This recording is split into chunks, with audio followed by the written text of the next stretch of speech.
Hey, tubers and tubettes. It is 1st of August. And so guess what? I'm going to do a budget video. I haven't done a budget. What are you laughing at? I haven't done a budget video in like forever. And so I promised I would, and it was very timely because I just got an invoice. I don't know if you can see that. From my landlord that breaks down the majority of my overhead cost right here in black and white. And I'm not going to post it up there. I'll just read it off to you. And I don't have like a spreadsheet or any of that kind of cool stuff that other guys do. I think what you guys appreciate. Now, let me rephrase that. I think with me, what you guys tolerate is the fact that I just kind of like to cut to the chase and tell you the bottom line. Because if you got other things to do today, you can get my number and then you can just move on with what you got to do. So, without further ado, my budget, I've said it before, I'm going to say it again, is right around $1,500 a month. That's about what I spend. And I'll break it down for you this way. Here is an invoice, and this is pretty much covering my fixed expenses, and I'm just going to read it off to you. My electric bill was $39.24 for the month. The air con, the lights, etc. That breaks down to, let's call that 4,000 pesos, because I like round numbers, and that breaks down to right about 80 bucks. That does not differ very much from my last place. What does differ is what we got for our money. When we turn this air con on with the overhead fan, the entire apartment, I know it looks like a studio, but it's actually a one bedroom. Just because we have our bed in the kitchen, I don't know why everybody's so excited. But anyway, the whole place cools down and it's quiet and it's just the whole atmosphere is much more comfortable. And at the other place where I had an air con in only the bedroom in a box deal, as opposed to the new whiz bang one we got, it would cool off the bedroom, but it was noisy and it took time and it never cooled off like this area here, our living area. We would put a fan kind of like in the doorway that would eventually push some cooler air into the living room, but it never got comfortable, you know what I mean? And so, okay, enough about electric. The water is a flat 200 pesos. And May was like zeroed in on this the other day when we got it, because she's like, oh, well, water should only be 30 pesos, you know. It's like, okay, May. But we're getting 2 water sources here. It's actually potable or drinkable water out of our kitchen.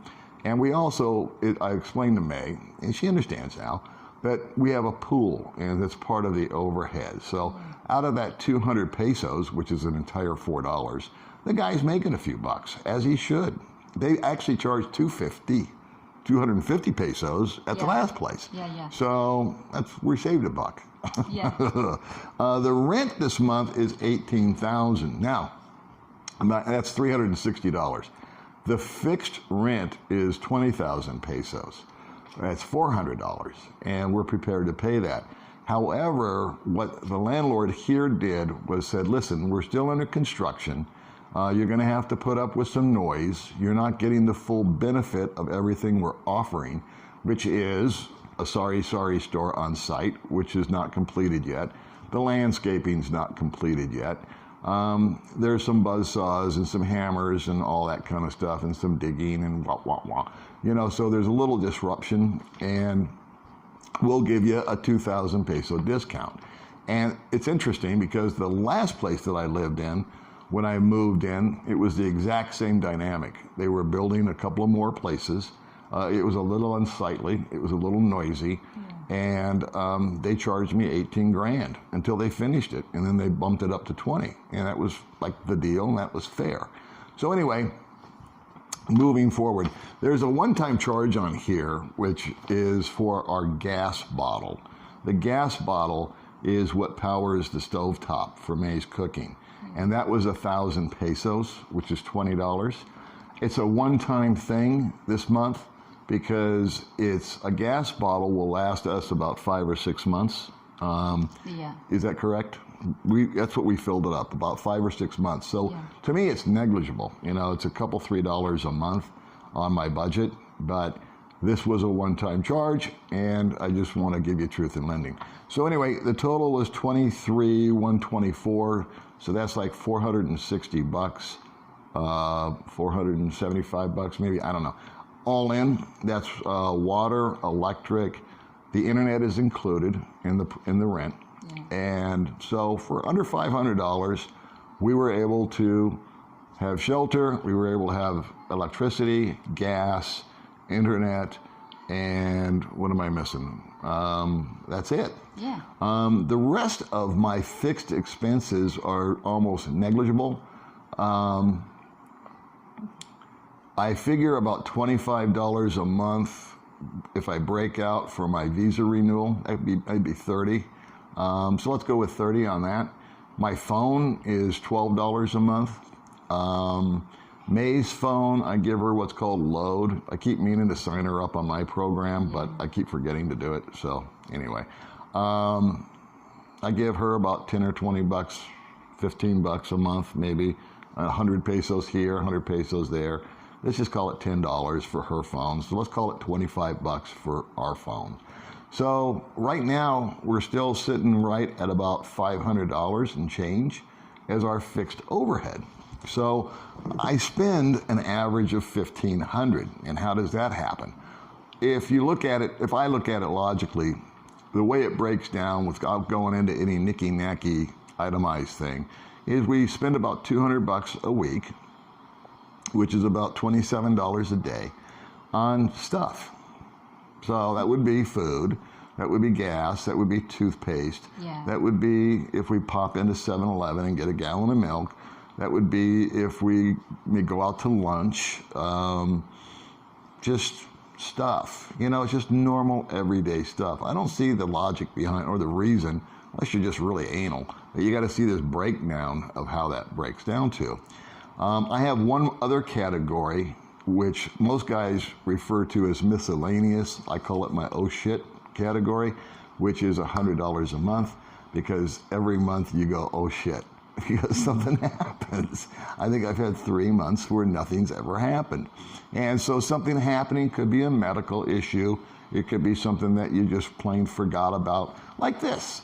Here's 1,000 pesos for this gas deal that I totally forgot about. I mean, I knew about it when they did it. I said, sure, when we did it a month ago, but it went out of my brain. So when it appeared on the bill, I didn't get upset. It wasn't a big deal, but I had forgotten about it. And that's just kind of an example of what happens every month. You just have something happen. So that totals $1,400. If you take 500 bucks and then add 800 bucks, which is 200 a week, that's 13. And then the 100 for your miscellaneous, or what I call oh shit category, you're at 14. And so the extra $100, sometimes it's left over, and then sometimes it's not. Sometimes we use it all. Now, last month is kind of interesting. It was a double oh shit moment, because we did stuff out of the ordinary last month that we don't normally do. For example, I went to immigration, and it was just that time of the year where it was time for a new ACR card. It was time for a renewal, and actually I had forgot to go down in time, so I had to pay a fine because I overstayed by like 2 weeks. So that was 1,000 pesos. And so that was 8,000 pesos right there. And now we're over the $100, right? We opened up PhilHealth for May, and we went ahead and paid that up through December. That wasn't expensive. That was 1,800 pesos. But now we're at 9,800 pesos. My sunglasses got lost. I lost those. I did that, me. And we went down to her cousin's place and ordered new glasses, and they had to do a special lens because one of my eyes is really funky. And that was, what, $5,000 I gave them or something like that, 4,500 pesos.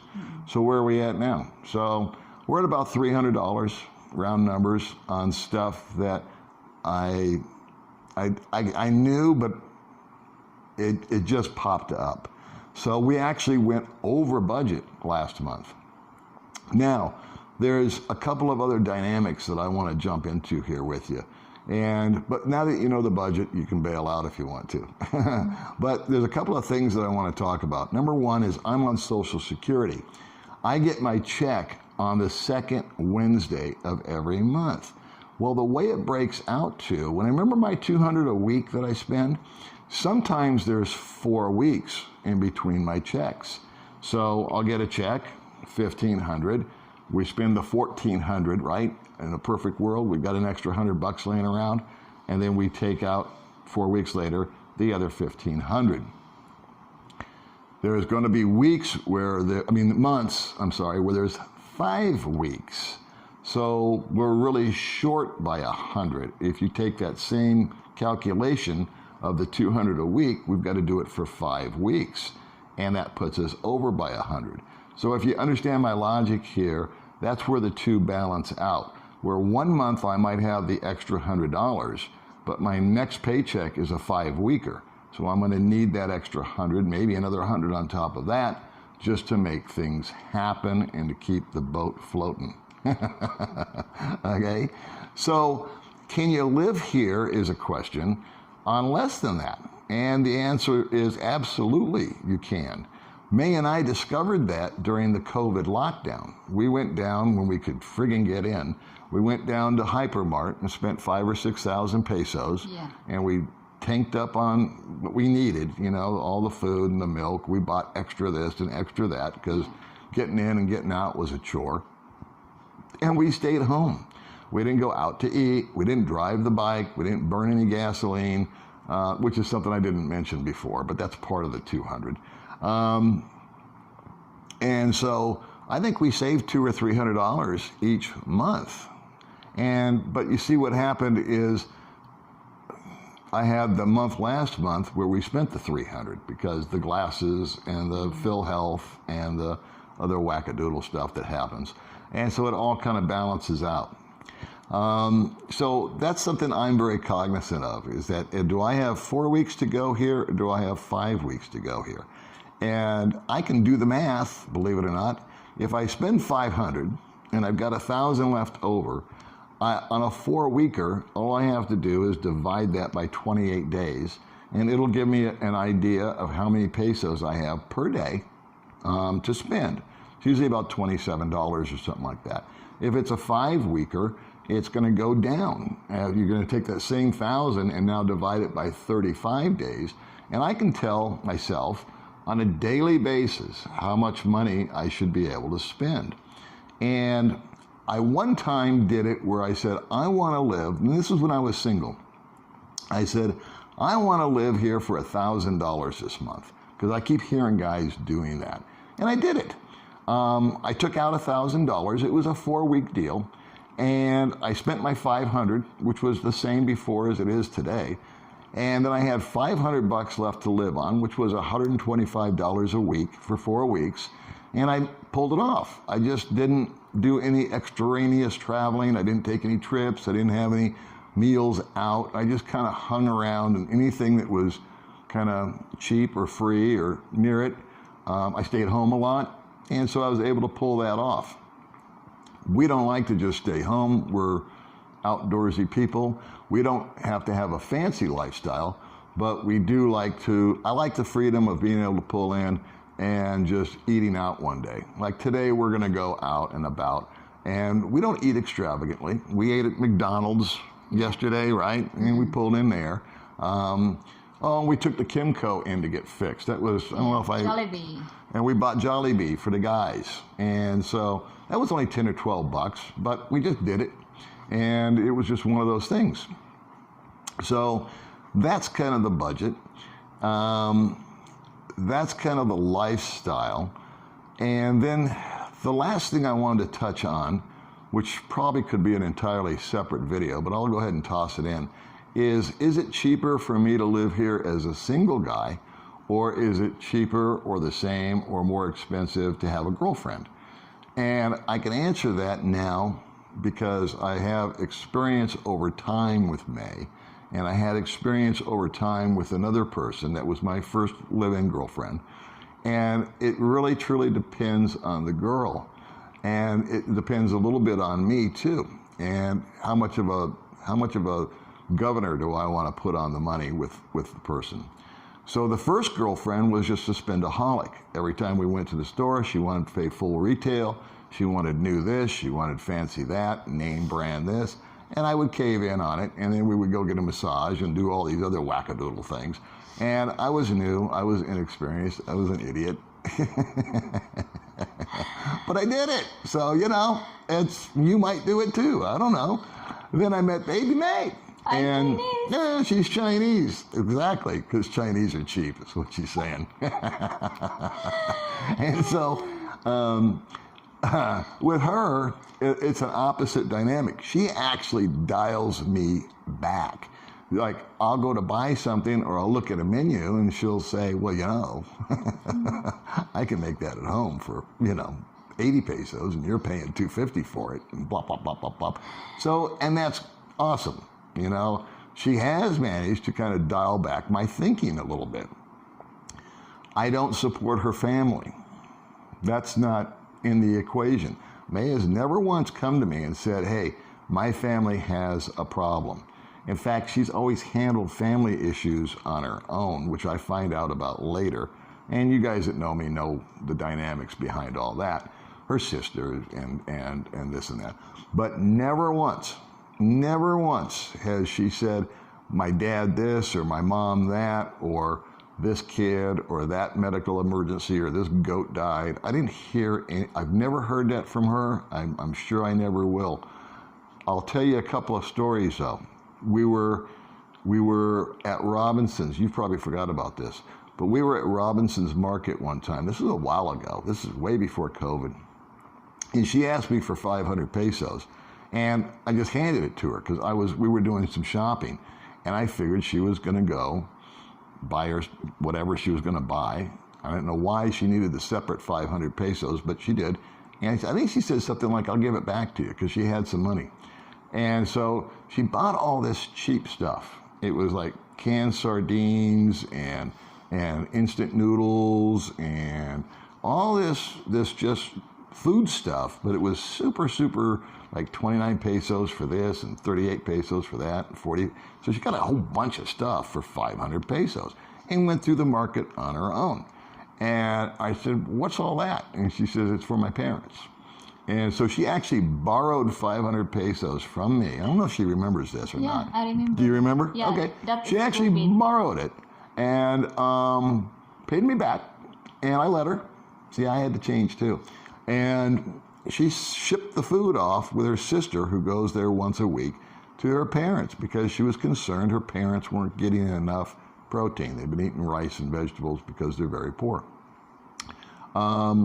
She received a donation from somebody for 1,000 pesos. And this was a while ago. Well, not really a while ago, a couple weeks ago. And I went and took it out when I got my money, I took it out and I said, here's your 1,000 pesos. And she said, and her sister was here. It was around your sister's birthday, I think, last week. Yeah, Risa. Risa was here. And she said, and I had 1,000 pesos for Risa also. Someone had donated. And so I gave Risa her 1,000 pesos, and then I gave May her 1,000 pesos. And May took her 1,000 pesos and gave it to Risa. And I didn't question it. But after Risa took off, I said, what was that all about? And she said, well, I told her to give it to my dad because, again, I just want my dad to have some protein, some chicken or something, And there's been times where she's asked permission to cook up chicken or this or that, in other words, beef protein stuff, and send it along with her sister. Can I buy this? Can I make this? And it's only going to cost 300 pesos or whatever. I've got it all figured out, Paul. And I'll go, sure. And I don't even know what she's doing for, but it's for her parents. And so that's one of those dynamics.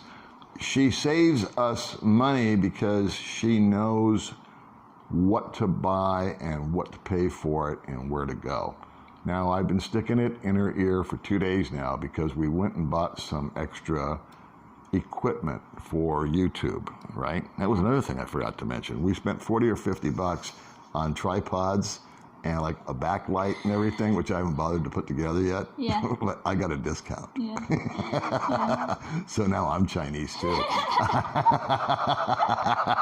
Yeah, good. Yeah, good, she says. Now, so that's just something I consider when I look at a budget. What's my fixed expenses? How much am I going to spend? And of course, lifestyle has a lot to do with it. I'm not a big drinker. We don't have a lot of weird habits. As a single guy, I almost think it was more expensive because I was out running around trying to not be single anymore. And so that gets to be expensive, you know, when you start picking up checks for this and that and the other. Now, granted, when May and I go out to eat, it's double, but not really, because I'll order this and I'll order that. But she's always very conservative. She always, not always, but I would say 75% of the time, she'll just order a water. Yeah. And I watch the other girlfriends, they all got mango floats and they got shakes and they got, you know, they're dialing up. Well, May, you know, she respects a buck. And if she wants a mango shake, well, she'll have a mango shake. But most of the time, I look first the price. she looks at the price. The price is very cheap. Yeah, it actually bothers her if she thinks it's not of value. And she's like, no, I'm not going to drink a stupid shake for $5, you know? But if there's one for 60, she's run all over it. So anyway, that's kind of like the budget video. I could go into a lot more, but here we are at 20 minutes. Good Lord, I wanted to do it for 15. But so that's my budget, kids. I'm sticking to it. And that's how it kind of works out. I'm sure I missed this and that, but leave it in the comments. I'll try to get to it. And I like live streaming, by the way. I've enjoyed that. And some people have been complaining that, you know, you're live streaming too much. You're doing this, you're doing that. Well, don't watch it if you don't like it. I know it's boring because a lot of times you're just saying, hi, Dave, hi, Bob, what's going on, blah, blah, blah. And that gets a little old for me, too. But I like it because it gives an opportunity for us to just connect with you guys live and chat with you. And we're not always up for making a video, or it's not easy to make a video because unless I'm just talking like this, I like to interview people. And for the last week, we've had to cancel like 3 appointments just because of weather and broken down scooters and all that kind of stuff. So I said, what the hell? Let's just go live and chat with everybody. That's the only motivation behind it, is we like to chat with you and get input from you and say hi to you. And that's it. Want to plug your channel right now? You want to do a commercial for Baby May's Cooking and Adventures? I think you Okay, let me do it for you because for some reason she's giddy. Because my voice is like a Chinese. Oh, your voice is like a Chinese now. Okay, I'm not sure what that meant. Anyway, it's Baby May's Cooking and Adventures. So you want to make sure that you subscribe and like and share. If you don't like and subscribe and share to my videos, I don't blame you. All right, I'll see you guys next Bye, time. guys.